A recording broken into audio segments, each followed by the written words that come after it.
Today we're talking about lane assist, lane departure warning, and blind spot monitoring. Are these tools increasing awareness or replacing it? Lane assist systems use cameras to detect lane markings. If you drift, the steering wheel vibrates, a warning flashes, and some systems gently steer you back. It feels protective, it feels helpful, and in situations of fatigue or momentary distraction, it can absolutely prevent a mistake. But it only works when lane markings are visible, when weather conditions allow detection, and the system is calibrated correctly. It is a correction tool, not a navigation system. Blind spot monitoring uses radar sensors to detect vehicles in adjacent lanes. If a vehicle is in your blind spot, a light appears in your mirror. Some systems beep if you signal. It's incredibly helpful in dense highway traffic, especially in aggressive driving environments. But here's the behavioral shift that happens. Drivers begin checking the light instead of checking the mirror. And then they stop turning their head. And eventually the alert becomes the primary source of information. That's a subtle but powerful change. Technology doesn't make drivers worse. Over-trusting technology does.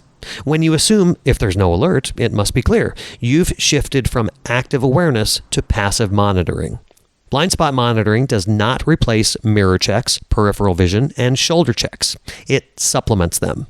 And lane assist does not replace proper lane positioning, steering control, and situational awareness. It intervenes when you drift. That's a big difference.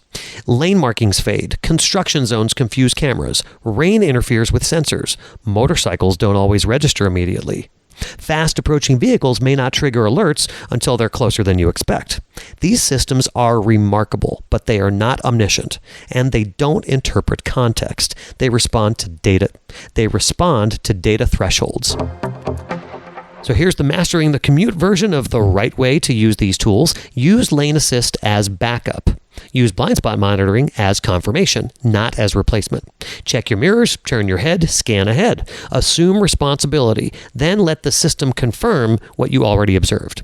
The safest mindset is, I am driving, the car is assisting, not the other way around.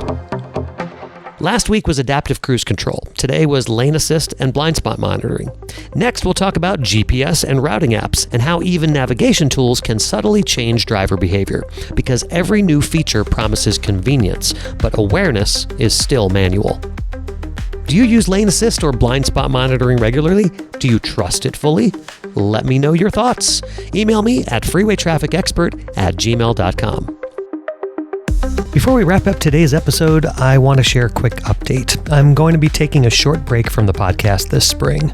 The show will be back soon, but for the next few weeks, I'm going to focus on some much-needed family time, a few projects behind the scenes, and getting recharged. If you're new here, this is a great time to go back and check out some of the earlier episodes. There's a lot there about traffic flow, driving mindset, and making your commute calmer and safer. And if you've been around for a while but haven't yet checked out my YouTube page, please do that. That's where I have video episodes and shorts from every episode. Check it out on YouTube at Mastering the Commute. I also welcome you to check out bonus content at Patreon, patreon.com/DriveSmarterNow. As always, I would love your feedback on the podcast and my content. Please stay in touch with me, freewaytrafficexpert@gmail.com. Thank you for listening and being part of the Mastering the Commute community. And remember, the goal isn't just to get there faster, it's to get there calmer. I'll talk to you again soon.